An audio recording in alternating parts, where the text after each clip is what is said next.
Hello and welcome to my Bitcoin for Beginners tutorial. Now in this video tutorial I'm going to cover what Bitcoin is, how to mine it, and some tips and tricks that you can use to make more money mining Bitcoin.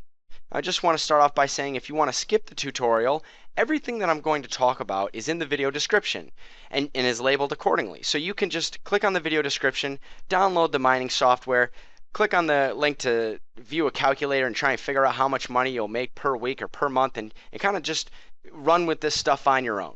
But if you want to watch the tutorial, let's begin. So the first thing that I want to touch on is what Bitcoin is. Bitcoin is a new online digital currency. It's been around since about 2009, but just recently has gained a lot of popularity. And now today, one Bitcoin is worth $116. Now you might be asking yourself, well, I don't understand. Why is a Bitcoin worth so much? What is a Bitcoin? Now a Bitcoin really isn't anything. It doesn't represent anything other than a number. Now you might be wondering, well, how do I get a Bitcoin? You can get a Bitcoin a number of different ways. You can exchange your local currency, like US dollars, for example, or you can allow your computer to mine. And mining is a process essentially that just uses your computer to solve mathematical problems, and you are rewarded when you solve these problems with a service fee. And those service fees, while small, add up, especially depending on how fast your computer is. And now there are people out there that make hundreds and thousands of dollars mining Bitcoin. So you might say, well, I've heard that Bitcoin is a scam, or I've heard that Bitcoin is a Ponzi scheme. Well, not really. Essentially what's happening here is that we're allowing the Bitcoin network, which is a Napster-like peer-to-peer network, to use our computer to process information. And so every time our computer is processing information, it's allowing the entire financial network to operate. So when people want to send and receive Bitcoins, they need computers to process that information in order to make that transaction. So just to give you an example, like Bank of America or Chase or Wells Fargo, all of these really big banks, they have skyscraper upon skyscraper of buildings and computers and servers to allow their entire financial network to run. So Bitcoin harnesses the internet and all of the computers on the internet in order to process all of these transactions. And that's why it's not a scam or a Ponzi scheme. Now, the price of a Bitcoin may be inflated, and by the time you watch this video, the price of a Bitcoin may be more than $116 or less than $116. So let's get started. The first thing that I want to show you is the Bitcoin wallet. Now, I'll provide the download link to download the Bitcoin wallet. Go ahead and download and install the Bitcoin wallet. I'll open it up for you just to show you what it looks like. It's already running, and here it is. It's a very, very simple program. It doesn't do much. Here's my overview. You can see I've received 3 transactions recently. And so once you download the Bitcoin wallet and run it, it will attempt to sync with the entire network, and you'll see a little progress bar down here at the bottom, and it will begin to sync. Now go ahead, leave it alone, let it sync. There's nothing that we're going to do with this right now, but we need it for later in the video tutorial. So after we download the Bitcoin wallet, we're going to have to download a miner program. Now there are a number of different mining programs out there. CG Miner, BF Miner. These require a little bit more background knowledge, and so I wouldn't recommend them for the beginner. So go ahead and download GUI Miner. You can find the download link in this video's description. Once you download GUI Miner, run the miner, and you will see something similar to this screen. Now you probably won't have all of these tabs, but all we need to do is click on File, New Miner, Open CL Miner, and we're going to give this new miner a name. So you can name this whatever you'd like. I'll call this Test Miner for Beginners. Great. And that will show us a screen similar to this, but we don't have a username and we don't have a password, and the server is the pool that we're going to join. And that brings me to my next point. Well, what's a pool? Well, a pool is basically a collective pool, a collective network of computers that are all working together to solve blocks of information to receive Bitcoin. Now, there are a number of different pools out there. This is a really good chart of the pools that are currently available. BTC Guild is the largest pool, followed by, I believe, Bitminter and 50BTC, which are looks like they're equal at 16%. I'm going to show you Slush's pool, and the reason why I'm going to show you Slush's pool is because I've had really good success with Slush's pool. I've tried Elugis, which just wasn't working out for me. I wasn't really making much progress. BTC Guild, for some reason, I was making zero progress. I'm not sure if I had everything set up correctly. Bitminter is pretty popular. DeepBit is popular, but I'm going to show you Slush Pool. So the first thing that we need to do now is join a pool. So to join Slush Pool, we're going to type in this website here, mining.bitcoin.cz, and that'll bring you to just Slush's Pool's main website. We can click here to sign up. It's totally free. All you need is an email. You create a password. Once you create an account, you'll be brought to a screen right here. Now you can see here, Bitcoin address. That is something that we're going to get from our wallet. So let's go back to our Bitcoin wallet, and let's go click on receive coins, and we're going to click on new address, and we're going to give that new address a label. So I'll give that, let's see, Slush Pool for beginners address.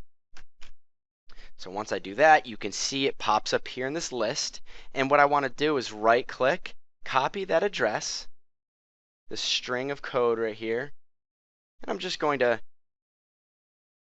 paste it right here. I'm just going to paste that address there. And so we're going to keep the send threshold at 0.01.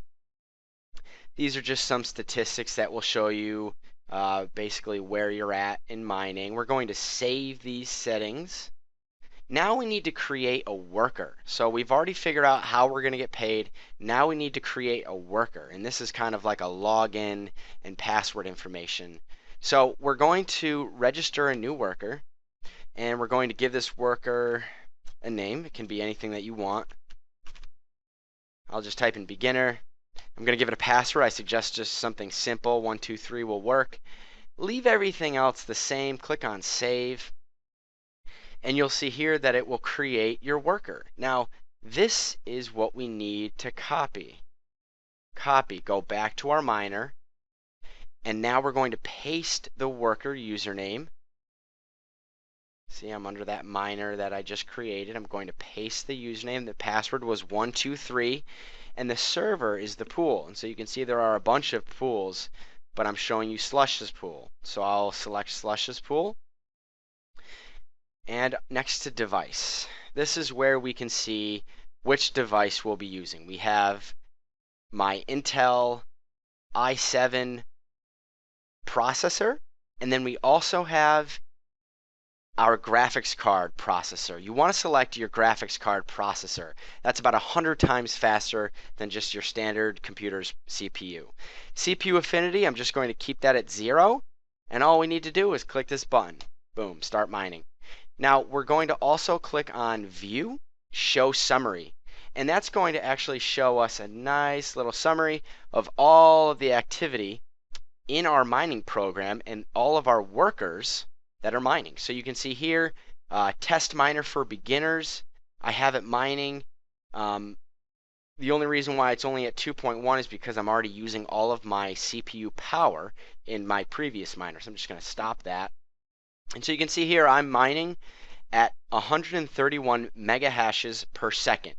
And I've only started this up within the last 5 minutes. I'm already up to 110 shares that have been accepted, and I have 0 stales. Now this number here, this column, what this represents is a count of the number of times that you were given a bit of information for your computer to solve, and your computer solved it and sent in the answer, and your answer was confirmed as correct and accepted, and so you get a share under accepted. Now if you have any numbers in this column under stale, basically what that means is that you were given some information to solve, you solved it, you sent it in, but you sent it in too late, or you sent it in and it was wrong.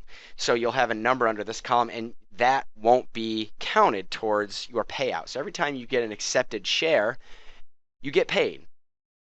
Now, that's really all we need to do. Now, your computer is mining. So the next thing that you should do is let's try and figure out how much money we're going to make with this speed.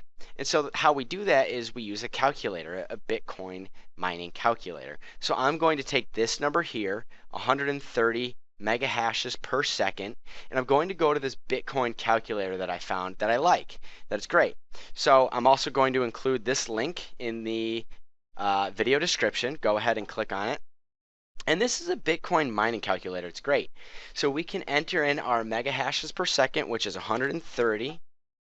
You're probably going to have a different number. It may be higher, it may be lower. And this is where we're going to enter how many watts our computer is using. So I have an 800 or an 850 power supply in my computer. Now, whether my computer is using all of that power or not is debatable. I don't think it is. So I'll just put 425. I'll split the difference. Whoops. 425 at 130.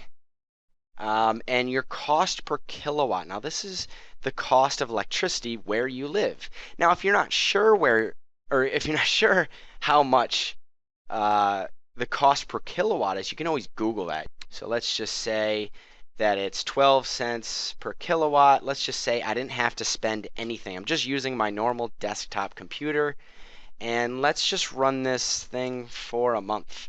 Now, today, Bitcoin is worth $116. We'll keep the difficulty just whatever it says, because that'll change. And the difficulty percent per month, I'm actually just going to keep that at 1. And this is 25, which is correct. And I'll just click on calculate. And let's see how much I'll make. Well, it looks like here that in 24 hours, I'm actually going to make 68 cents. But it's going to cost me $1.22 in power.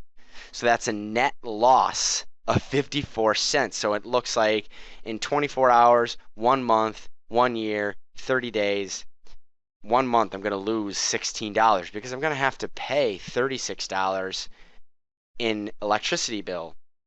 So this will give you an idea of if you're going to make any money or not. So then the question is, well, what do I have to do in order to make money? Well, the answer is your mega hashes per second, this number here needs to be higher. Needs to be higher than the amount of money that you need to spend on electricity. So you need to make more Bitcoin than it costs to run your computer.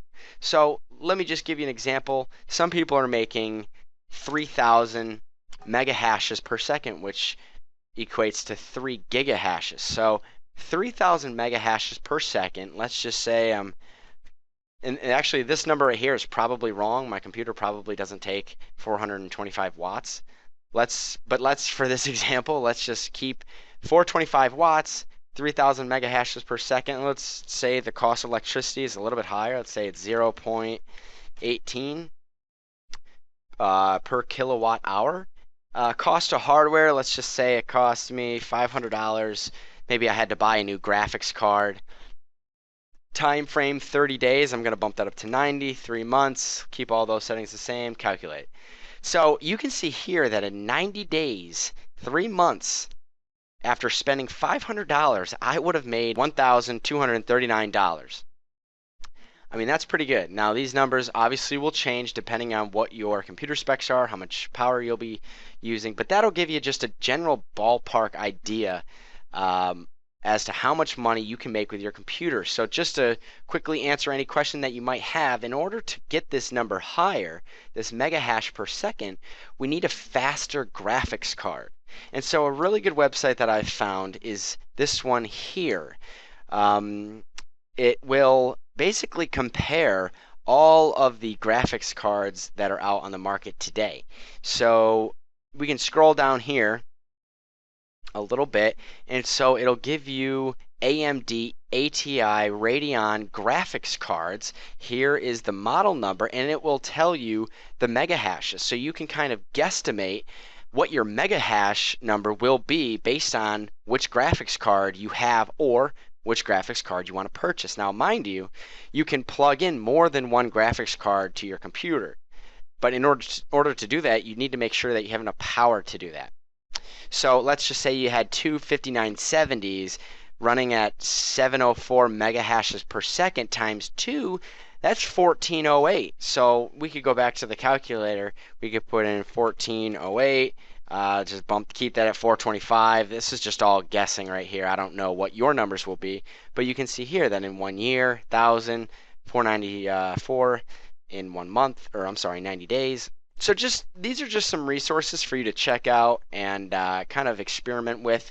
All in all, after watching this video, you should have been able to at least set up your wallet, set up your mining software, set up your worker, and connect to a pool, which then you would be able to start mining and you'd be able to figure out what your mega hash per second rate is. So that's it. That concludes the Bitcoin for Beginners tutorial. Let us know what your mega hash per second is. Let us know what you're working with. Or if you have any questions, leave that information in the comments section below.